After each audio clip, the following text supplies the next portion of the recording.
בסרטון הזה נראה איך אנחנו מחברים את כל החלקים של המומין. נתחיל מהאוזניים. אני מקפלת את האוזן לחצי, ככה שהצד הפתוח כלפי מטה, והחוט המשוחרר נמצא בדיוק בפינת האוזן. תופרת פעם אחת או שתיים כדי לחבר את הקצוות שלו ייפתחו, וממקמת בקצה הראש. מחברים את האוזן בתפירה מצד לצד. אפשר להשתמש בסיכות תפירה כדי להיות מדויקים יותר, לא השתמשתי ולכן אני כל הזמן צריכה לוודא שהאוזן לא בורחת הצידה בתפירה. אם היא ברחה, אני פורמת את התפר האחרון וממשיכה.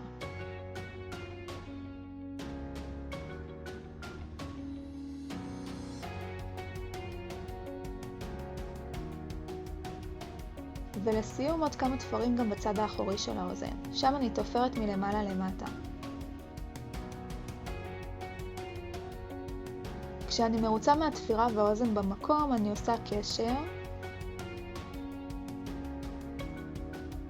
מהדקת, ומסתירה את החוט בתוך הגוף. אם הקשר לא הדוק מספיק, עושים עוד אחד. אוזן שנייה, אני שוב מקפלת לחצי, תופרת את הקצוות יחד, ממקמת ומחברת לראש. כדי להיות כמה שיותר סימטריים, ממליצה להחזיק עם סיכת תפירה. ממשיכה באותו אופן, תופרת מצד לצד, מחזקת מאחורה וסוגרת בקשר מהודק.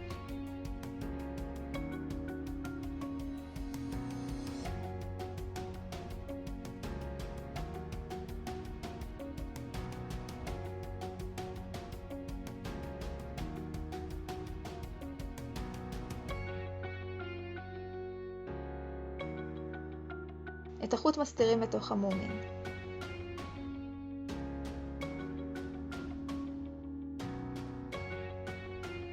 ונעבור לידיים. נמקם אותן. ממליצה שוב לעזור בסיכות תפירה, לא חייבים. החלק העליון של היד עדיין פתוח, והן מלאות עד שליש בחומר מילוי, בכמות שווה בשתי הידיים. אני סוגרת בתפירה את הפתח ביד ומחברת אותה לגוף.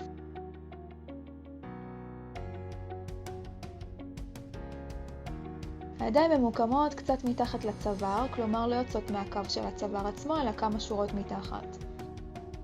את הפינות של היד צריך לחזק, אני עושה 2-3 תפרים בכל פינה, והתפרים האלה נעשים קצת באלכסון מהגוף, לא בדיוק מעל הנקודה שהיד מתחברת, אלא בזווית החוצה.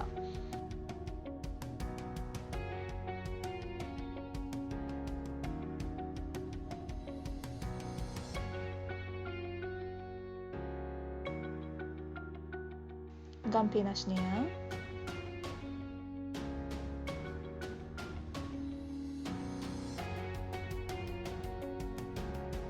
עושה קשר ומהדקת.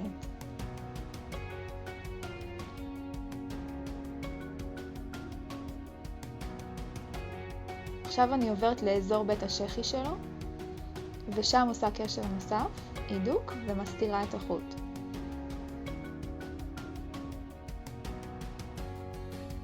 את החוט הזה עכשיו הייתי אמורה לגזור, אבל ביד השנייה לא נשאר לי מספיק חוט לתפירה, ולכן אני אנצל את החוט הנוכחי. את קצה החוט הקטן שכן נשאר אני מסתירה בתוך היד כי לא נשתמש בו, ואני לא רוצה שיבלוט החוצה. אז ממקמים את היד. אני רואה שהכנסתי את החוט נמוך מדי, אז אני אתקן. ממקמים את היד.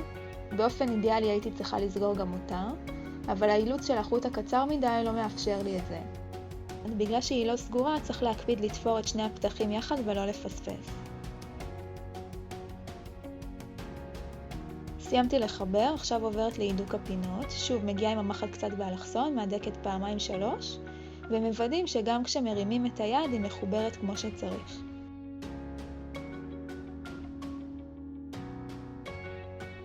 עוברת לפינה השנייה.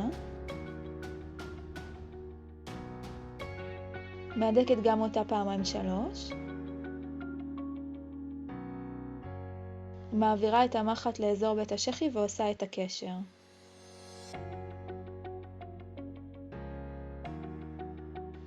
הידוק, הסתרת החוט וגזירה.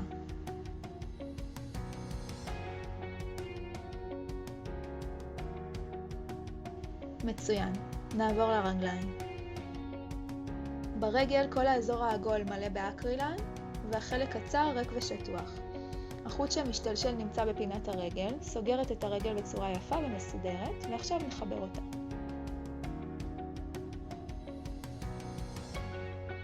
הרגליים צריכות לתמוך בגוף במצב ישיבה. הן מתחברות בשורות 7-8, אבל אפשר גם פחות. שימו לב שהן מופנות קדימה לתנוחת ישיבה ולא משתלשלות למטה לעמידה, והן גם פונות החוצה מעט באלכסון גמיזון.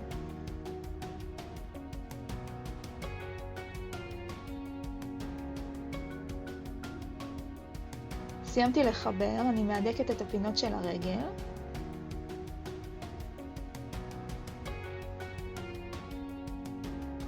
קשר כמובן, מסתירה את החוט וגוזרת.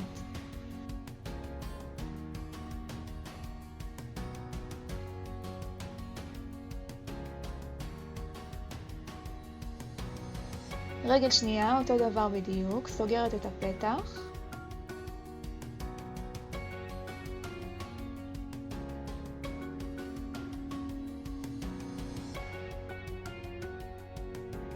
ומחברת באלכסון.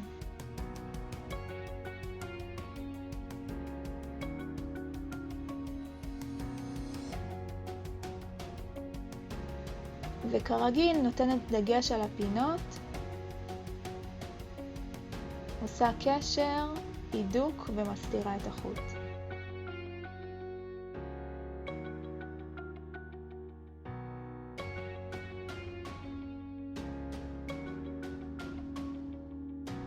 זהו, סיימנו לחבר את כל החלקים. המומין ממש קטן, פחות מ-10 סנטימטר, כי השתמשתי בחוט קרושה דקיק. אני אראה לכם את ההבדל בעובי החוט אם משתמשים בחוט כותנה רגיל לסריגה.